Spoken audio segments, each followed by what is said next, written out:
What's the up, dudes? It's your boy, Double D, and today we're back with another epic list. Today we're going to be counting down the top 10 roller coasters in the world. This list is 100% factual and cannot be disputed. Make sure to watch to the end because number one is absolutely insane. But before we get into it, make sure to join my free giveaway. Alright, which one of you had this idea?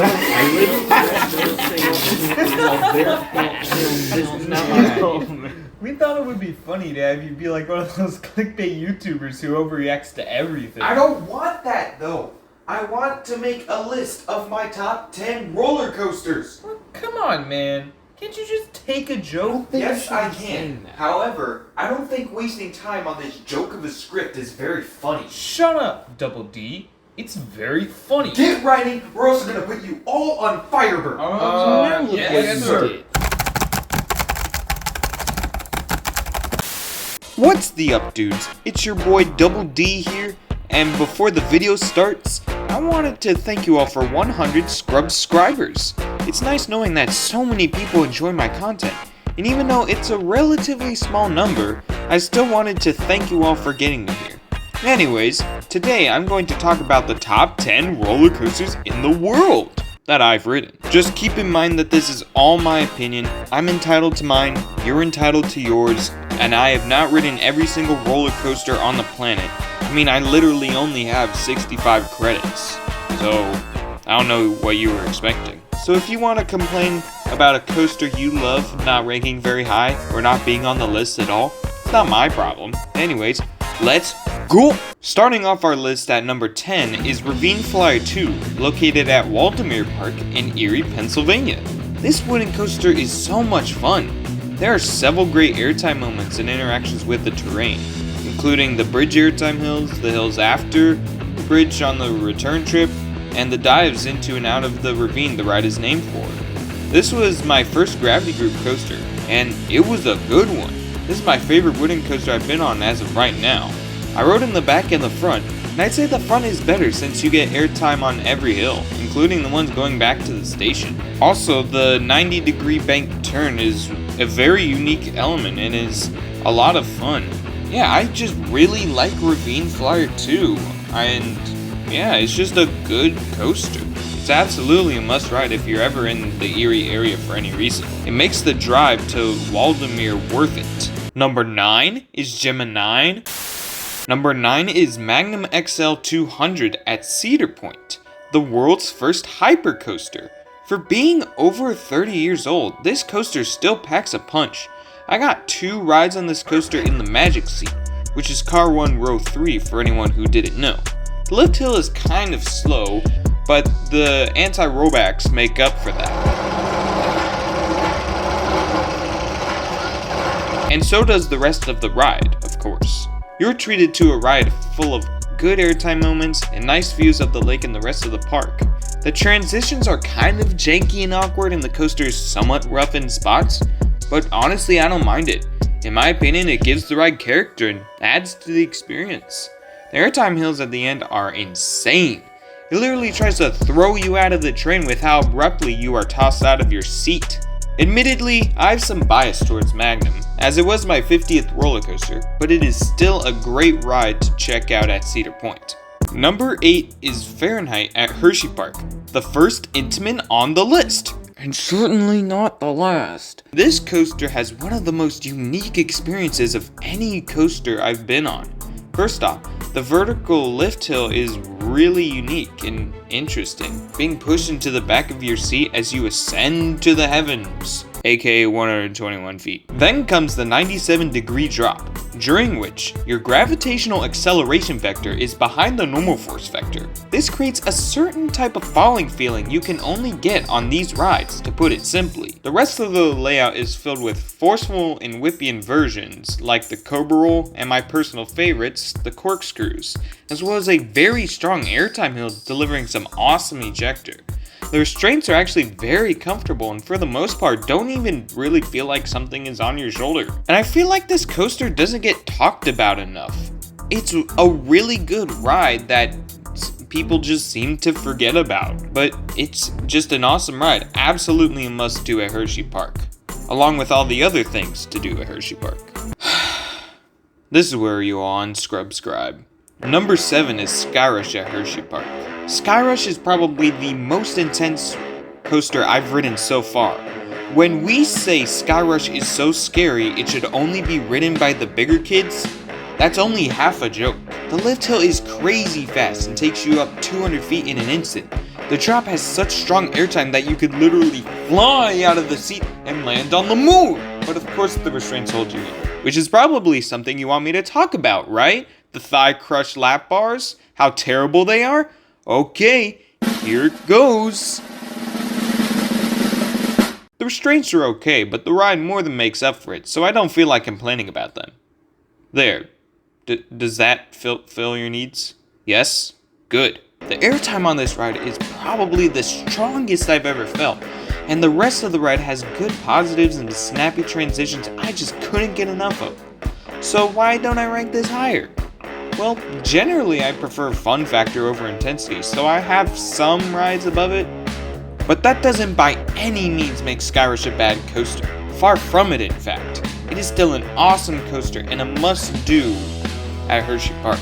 Number 6 is Millennium Force at Cedar Point. We did this coaster before lunch on the first day of our Cedar Point trip, right after Valraven, which was the tallest coaster I had ridden. But not for long. Millennium Force now holds that title. But not for long. Hey, wait a minute. What does that mean? The cable lift swiftly takes you up 310 feet into the sky, where you can see the entire park and the beautiful Lake Erie. But the view doesn't last, as you plummet down a drop that feels like it lasts forever. The sense of speed on this ride is amazing, and the wind in your face adds so much. The first overbank was surprisingly intense. I grayed out at the bottom of it. Who calls this ride Millennium Forceless? Absolutely not. This ride is not forceless. The airtime hills give some good, sustained floater, and the rest of the ride is fun. It feels so long, and that's what I love about it. The small bunny hill next to the station gives a nice pop of ejector, and the pizza go round turn, which is what me and James called the last overbank, is a nice way to end out. I would have loved to ride this more, but it gets huge lines, so make sure you hit this up first when you go to ride it, which you should, as with all the coasters on this list. That should go without saying. Number 5 is Stormrunner at Hersheypark. Okay, I can explain. Skyrush is still really good, but I just feel like there's a more complete package with Flight of Fear. Stormrunner! Sorry, force of habit. My ride in the front row was absolutely amazing. The launch is extremely forceful, and the wind in your face is absolutely amazing. The top hat has some awesome airtime, even in the front. The Cobra Loop is an interesting inversion, but I still enjoyed it. And the Flying Snake Dive is one of the strangest, yet most exciting inversions I've ever experienced. You get hang time as you go through the Heartline roll, and then you dive back down through an inversion back to the ground. This ride is so good, it never has a dull moment. It keeps up the speed masterfully. And for how much this coaster means to me, I'm proud to say that it makes my top 5. Now, number 3 and 4 could honestly switch at any time. It really just depends on what I want more in a ride, but this is how I have it right now. Number 4 is Twisted Timbers at King's Dominion. I got to ride this both in the front and back rows during my 2021 visit, and was it freaking amazing! The airtime on this ride is so good, and strong enough that it could fly you straight to Russia if you didn't have a laptop. The layout is just full with airtime hill after airtime hill, delivering so much ejector that it tires you out. The ride is best experienced in the front, as the hang time on the barrel roll drop is much better, and the 3 airtime hills going out are also better in the front. I also really like the Trick Track Double Up. Wow, what a name for an element. Thanks, Kentucky Kingdom. In the back, it just drags you over the second hill of that double up, and it's one of the elements I prefer in the back. You should try both rows, of course, or even all of them. I have no doubt that Twisted Timbers is still a masterpiece of a roller coaster, no matter where you sit. Number 3 is Candymonium at Hersheypark. Yeah, call me a GP all you want. This ride is so amazing.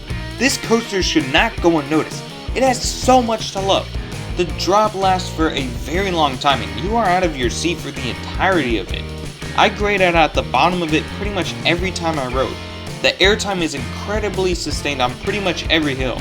My favorite probably being either the first hill or the speed hill. And the interaction with the kisses fountain at the end of the ride is a nice element off-ride and on-ride. This was my number 1 roller coaster up until just a few months ago, and for good reason. Just go out and ride it. I guarantee you will be pleasantly surprised at how good this ride is. Number 2 is Maverick at Cedar Point. Holy macaroni on a stick.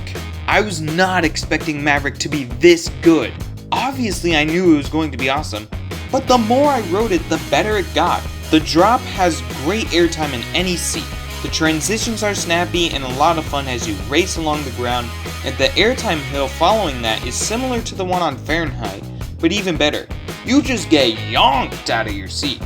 The twisted horseshoe roll is also a fun element, and then you slow down, nearly to a stop, as the sound of railroad crossings blare as you roll forward. Wait, what's that sound? Oh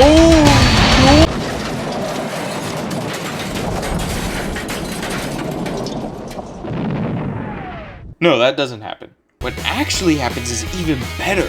You start accelerating inside the tunnel in a launch that was surprisingly forceful. I knew it was LSMs going in, but they were some strong LSMs. At nighttime, the tunnel is pitch black and you just accelerate into the dark. It is so much fun. The Stangle dives are really whippy and forceful, especially the second one if you sit on the right side.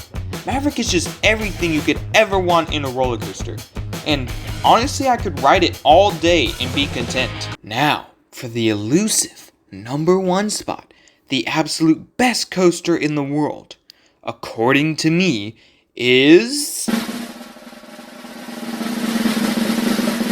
Anor at Laurent! Hooray! Just kidding, that thing is fucking ass. Okay. My actual number 1 roller coaster is Corkscrew at Cedar Point. Like many fellow enthusiasts, I found this ride to be a banger. Come on, you should have known there would be some joke number 1s in here. Let's try this again. My favorite roller coaster of all time is Mad Mouse at Fuji-Q Highland. Congratulations, yeah! Okay, this is for real now. My number 1 roller coaster is Fiesta Express at Fun for All Family Entertainment Center. This ride is just so awesome, how it races around those turns with such speed, and despite its height, you go around 3 times, which automatically makes it 3 times as good as any coaster on this list. What coaster on this list do you go around 3 times? That's what I thought. You must get out here to Fun for All in Cranberry Township, Pennsylvania and ride this. If you didn't know that was a joke, then I am so sorry for you. Okay, enough jokes. This is actually my number 1 roller coaster. And it is Indianapolis at Detski Gorodok in Moscow, Russia. Oh, come on! You know it's Steel Vengeance. What else would it be? What more is there to say about this ride that hasn't been said a million times before? Steel Vengeance shouldn't even be allowed. It's that good. The drop is good as always. The first airtime hill is fantastic. And wow, that Outer Banked airtime hill is my favorite element on any coaster I've ridden. You go through a couple fun inversions, then up a double up into the brakes. The trims were on for my rides, but they don't affect the ride that much. It'd be so exhausting without them on, seeing as how much the ride is already a workout. In a good way, of course. I really like the hill that goes into the structure. It provides so much whip and airtime, and the trip through the structure is masterfully done. Then you end the ride off with 6 back-to-back airtime moments. This ride is an absolute masterpiece, and I think everyone who has ridden it can attest to that. But it wasn't as good as Mean Streak. I'm joking, or so I've been told. But not for long. Well, that concludes the top 10 roller coasters in the world, according to me, that I've ridden. You get it. I hope you all enjoyed and weren't too disappointed by my rankings. Like I said, this is all my opinions, I have mine, and you have yours. You can like SLCs all you want, and your number one might even be Firebird, although I will heavily disagree with that. Once again, thank you all for 100 scrubscribers, or I guess more than that now, because I made this video a little bit late. It really means a lot. And yeah, that's all I have for you today. Peace!